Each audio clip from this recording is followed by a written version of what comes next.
வணக்கம். ரமேஷ் கண்ணனின் சமூக பார்வை யூடியூப் சேனல் மூலமாக உங்களை எல்லாம் சந்திப்பதில் நான் பெருமகிழ்ச்சி அடைகின்றேன்.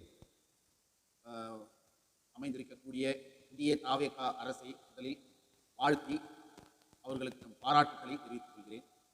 அதிலும் காங்கிரசுக்கு 2 அமைச்சரவையில் பங்கு, மேலும் விசிக இன்னும் தெரியல அவங்க என்ன டீல் பேசிட்டாங்கன்னு தெரியல.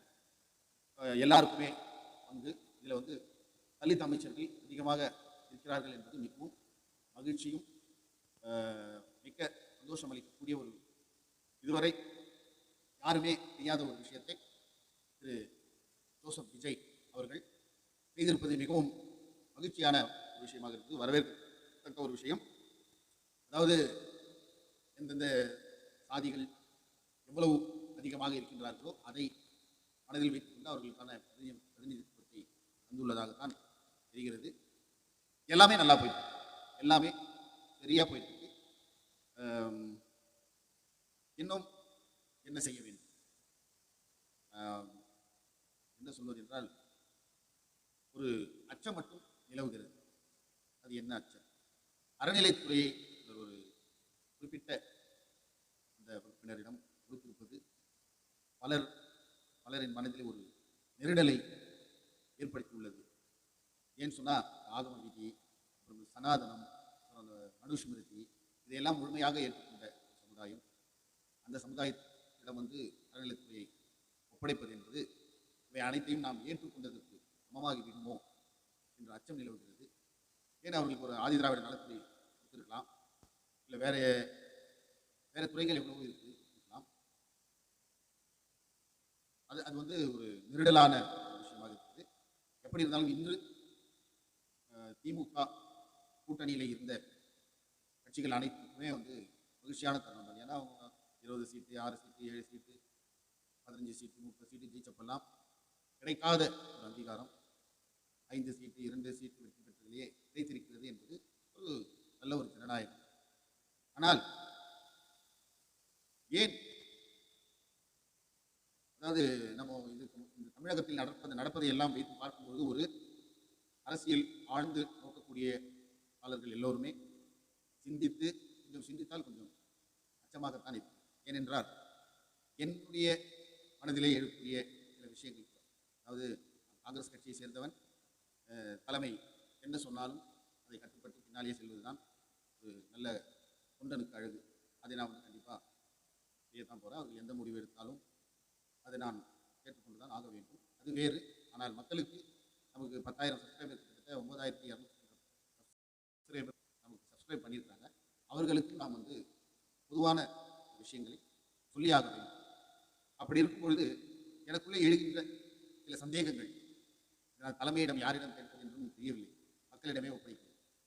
அதாவது சினிமாவில் உச்சத்துக்கு போன ஒரு நடிகர், எனக்கும் ரொம்ப பிடிச்ச ஒரு நடிகர், எல்லாருக்குமே குழந்தைகள் முதல் பெரியவர்கள் வரை எல்லோருக்குமே பிடிச்ச ஒரு நடிகர் முதலமைச்சராக ஆகியிருப்பது மிக மிக மகிழ்ச்சி எல்லோருக்கும் தான்.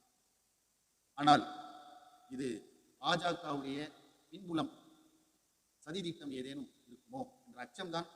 இன்று நாம் சந்தோஷமாக இருந்தாலும் நாளை அவர்கள் விரித்து வைத்திருக்கக்கூடிய அந்த சதி வலையிலே எல்லோரும் விழுந்து விட்டோமோ என்ற ஒரு சந்தேகம் மனதை நெருடிக்கொண்டே இருக்கிறது. ஏனென்றால் பாஜகவுடைய அஜெண்டா என்ன? திமுகவிடம் இருந்து காங்கிரஸை பிரிக்க வேண்டும் என்று கடந்த 5 ஆண்டு காலமாக மிகவும் பல சதி வேலைகள், பல விஷயங்கள், பல ஆங்கிளில் முட்டி மோதி பார்த்தார்கள். அது நடக்கவில்லை. 2வது, அதற்கு முன்னாலே திருமாவளவனை எப்படியாவது பாஜக திமுகவிடம் இருந்து பிரித்துவிட வேண்டும் என்று பாஜக பல திட்டங்களை தீட்டியது. ஒன்றுமே அவர்களால் எதையும் சாதித்துவிட முடியவில்லை. ஆனால் இன்று அவர்களுடைய அந்த கனவு நிறைவேறிவிட்டதோ? ஏனென்றால் திமுக தனித்து விடப்பட்டிருக்கிறது. திமுக தனித்து விடப்பட்டிருப்பதில் நமக்கு பெரிய மன வருத்தம், கஷ்டம்லாம் கிடையாது. இருந்தாலும் பாஜகவுடைய அந்த எண்ணம் நிறைவேறிவிட்டதோ என்று என்ன தோன்றுகிறது. மாறாக பாஜகவினர் எப்பவுமே ஸ்டேட் உள்ள டைரக்டாக அவங்களால வரவே முடியாது. அவங்க அதில் பல சித்து விளையாட்டுகளை செய்து, இவிஎம் கையில் வச்சுக்கணும், பல சித்து விளையாட்டுகளை செய்து பிறகுதான் பொறுமையாக உள்ளே வந்து விடுவார்கள். இதை இவர்கள் சாதிப்பதற்கான வேலைகளை ஆரம்பித்து விட்டார்களோ என்ற அச்சம்தான் இருக்கிறது. ஏனென்றால் சேகர் பாபுவிடம் இருந்து அந்த அறநிலைத்துறையை கொடுக்க வேண்டும். அந்த பணத்தில் கல்விக்காகவோ மற்ற விஷயங்களுக்கு நல்ல விஷயங்களுக்கு செலவழித்து விடக்கூடாது என்பது அவர்கள் தெளிவாக இருப்பார்கள். சேகர் பாபு காரணம் பண்ணி ஏன்னா மத கலவரங்களை தூண்டுவதற்கு முதல் இந்த அறநிலைத்துறை வந்து அவங்க வசம் இருந்தால் அது ரொம்ப ரொம்ப ஈஸியாக செஞ்சிருவாங்க.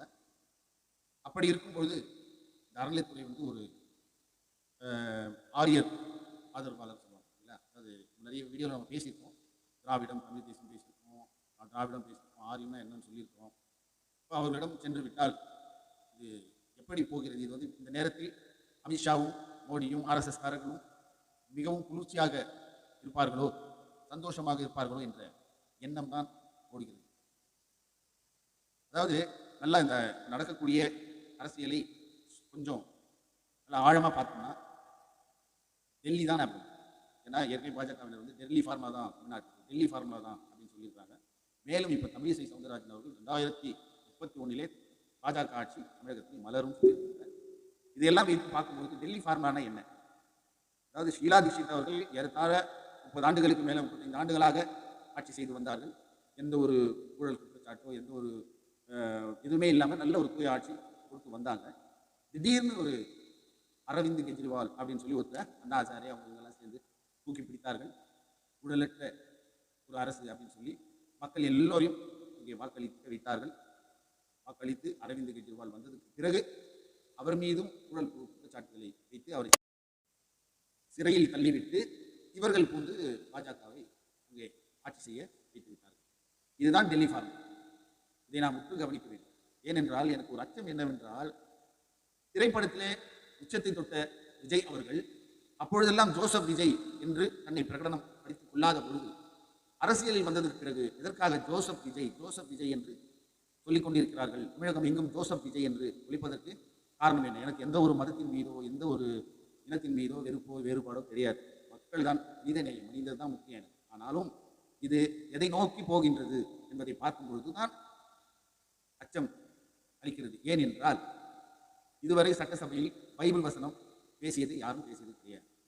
இவர் வந்து ஜோசப் விஜய் என்று தன்னை அடையாளப்படுத்தினார். ஆக இங்கே கிறிஸ்தவ ஆட்சி என்று இது வந்து ஒரு கிறிஸ்தவ ஆட்சி. விஜய் கோட்டு போடுறாருன்னு சொன்னா அதுக்கு வந்து அம்பேத்கர் சொன்ன அந்த காரணங்கள் கூட நாம் எடுத்துக்கொள்ளலாம். ரஜினி காலா போட்டு சொல்லுவார் பார்த்தீங்களா, காலாவா?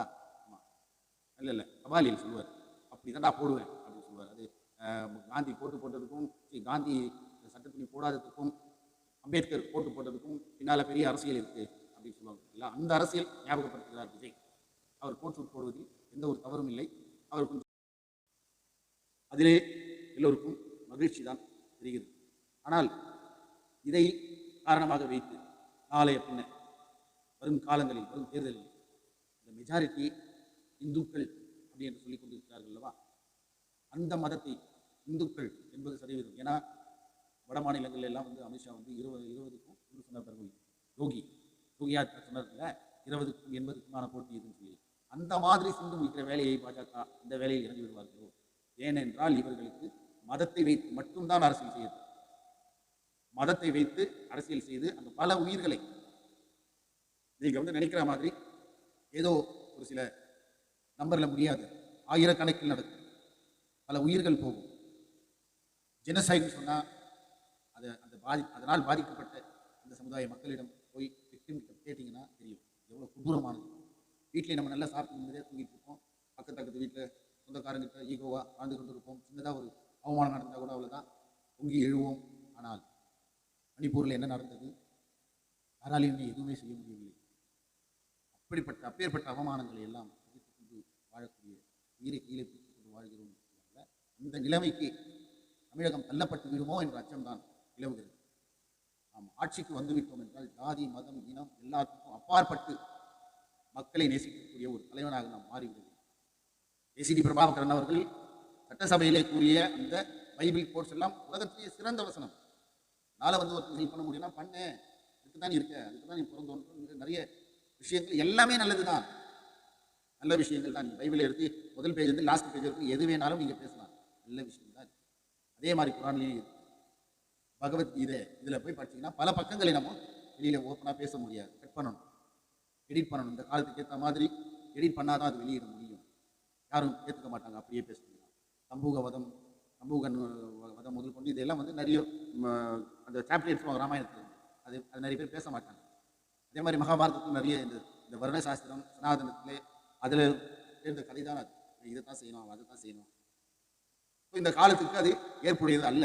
ஆனால் எக்காலத்துக்கும் ஏற்புடையதாக இதெல்லாம் இருக்கு. இதை பற்றி பேசுறது தவறு கிடையாது. ஆனால் நமக்கு மக்கள் இன்னைக்கு பார்த்தோம்னு சொன்னால் நிறைய படிப்பறிவு இல்லாத மக்கள், இதையெல்லாம் சிந்திக்க நேரம் இல்லாத மேதாவிகள் இல்லாமல் அவங்க பெரிய பிஸ்னஸில் பெரிய பயங்கர அறிவாளிகளாக இருப்பார்கள். பல விஷயங்கள், ஆனால் இந்த பொலிட்டிக்கல் பற்றி அவங்களுக்கு பெரிய இன்ட்ரெஸ்ட் இருக்காது, அதில் என்ட்ராக மாட்டாங்க. ஆனாலும் நம்ம ஒரு நாள் எழுந்து இரவு படுக்கும் வரை எல்லா விஷயத்திலும் அரசியல் இருக்கிறது.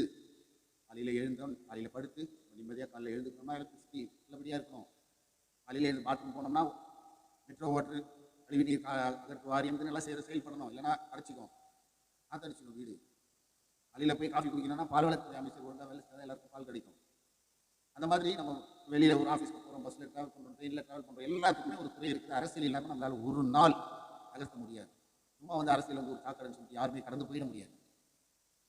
இப்படியாக இருக்கும் பொழுது நாளை என்று சொன்னால் மிகப்பெரிய ஒரு தேசிய கட்சி இந்த நாட்டுக்கு சுதந்திரம் வாங்கி கொடுத்து இந்த நாட்டை வந்து பாதுகாப்பாக செக்குலரிசத்தோடு மதசார்பின்மையோடு இந்த நாட்டை இத்தனை ஆண்டு காலம் வழிநடத்தி கொண்டு வந்து இவர்களிடம் ஒப்படைத்து விட்டோம்.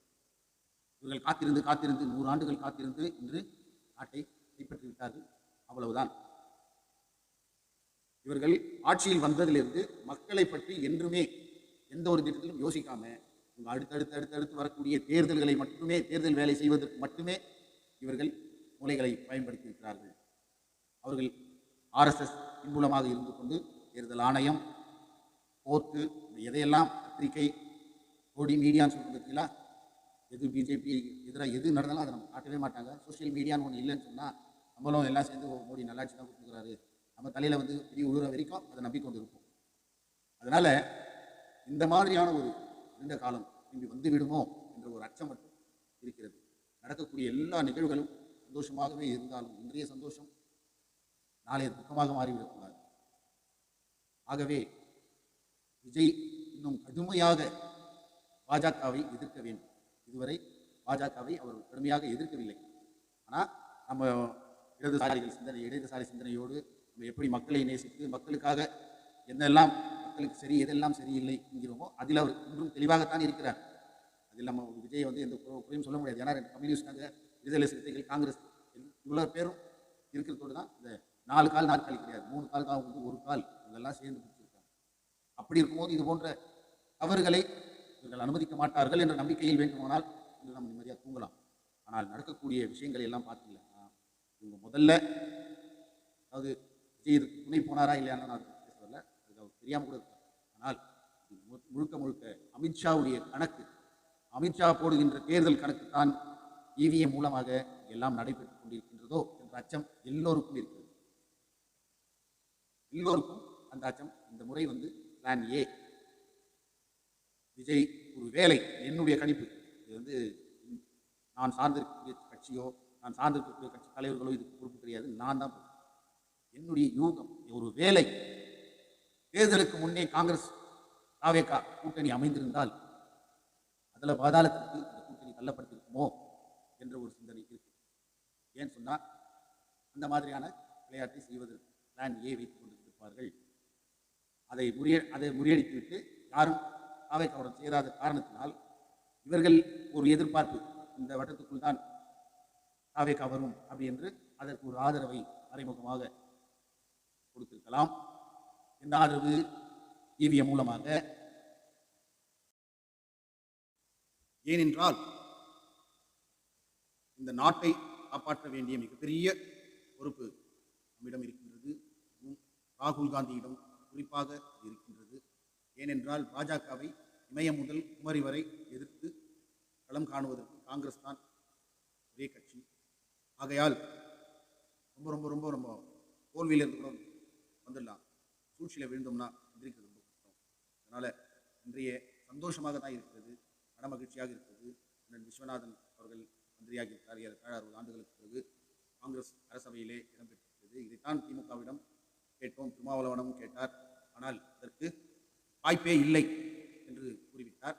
ஆனால் இந்த அரசு எல்லோருக்குமான அந்த பிரதிநிதித்துவத்தை கொடுத்து இதுவரை அருமையாக செயல்பட்டுக் கொண்டிருக்கிறது. இனிமேலும் செயல்படும். ஆனால் உங்களை சுற்றி அதாவது முகஸ்ருதி பாடுபவர்களை மட்டும் அருகில் வைத்துக் கொண்டு அரசாட்சி செய்யக்கூடாது. உங்கள் குறைகளை சுட்டி காட்டுகிறவர்களை அருகில் வைத்துக் கொள்ள வேண்டும். இது சரியா தவறா என்று. ஏனென்றால் ஏற்கனவே நீங்கள் ஜோசியரிடம் ஒரு அரசு பதவி கொடுத்தீர்கள்.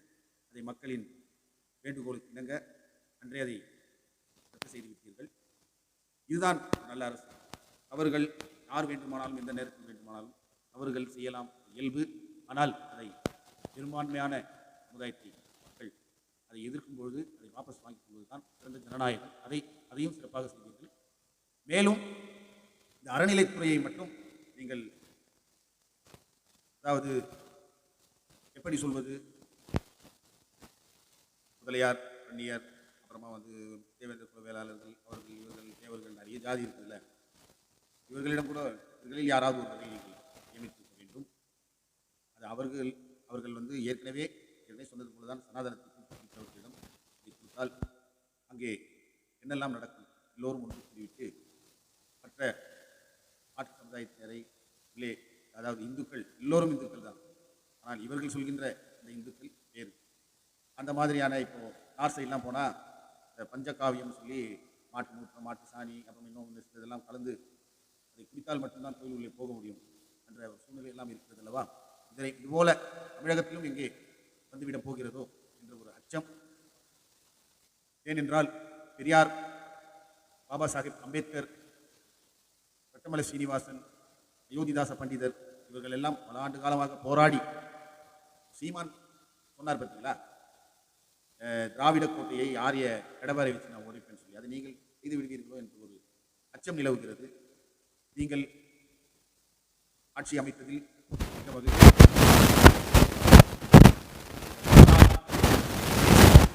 சூழ்ந்திருக்கக்கூடிய தேசிய அளவிலே நீங்கள் யோசித்து பார்க்க வேண்டும். யூபியில், பீகாரில், உத்தரப்பிரதேசத்தில், மணிப்பூரில், ஒடிசாவில், அசாமில் இருக்கக்கூடிய மக்கள் எல்லாம் பாஜகவின் பிடியில் சிக்கி சின்னாபின்னமாகிக் கொண்டிருக்கிறார்கள். அதிலும் தலித் மக்கள் மிகவும் மோசமாக கடத்தப்பட்டுக் கொண்டிருக்கிறார்கள். இதெல்லாம் நாம் களைய வேண்டுமே. ஆனால் பாஜக இல்லாத இந்தியா உருவாக வேண்டும். இதற்கு நீங்கள் உறுதுணையாக இருக்க வேண்டும். முதலில் இவிஎம் இல்லாமல் ஒன்றும் வேண்டாம், வரப்போகிற இடைத்தேர்தல் திருச்சியில் நடக்குதில்ல, அதை பேலட் பேப்பர் முறையில் நடத்துங்க. தொகுதி தானே, நடத்தி பாருங்கள்.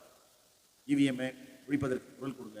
ஏன்னா இன்றைக்கி அவங்க இப்படி யோசிச்சிருக்காங்க, நாளைக்கு நீங்கள் செல்வாக்கில், நம்ம கூட்டணி மிகப்பெரிய செல்வாக்கில் வருவதற்கான அதிகமான வாய்ப்புகள் இருக்கிறது.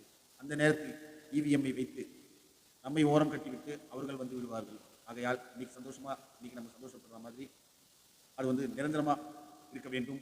பாராளுமன்ற தேர்தலிலும் அது பிரதிபலிக்க வேண்டும், உள்ளாட்சி தேர்தலிலும் அது பிரதிபலிக்க வேண்டுமே. ஆனால் இவிஎம் எதிர்ப்பு குரல் கொடுக்க வேண்டும், நீட் எதிர்ப்பு குரல் கொடுக்க வேண்டும்.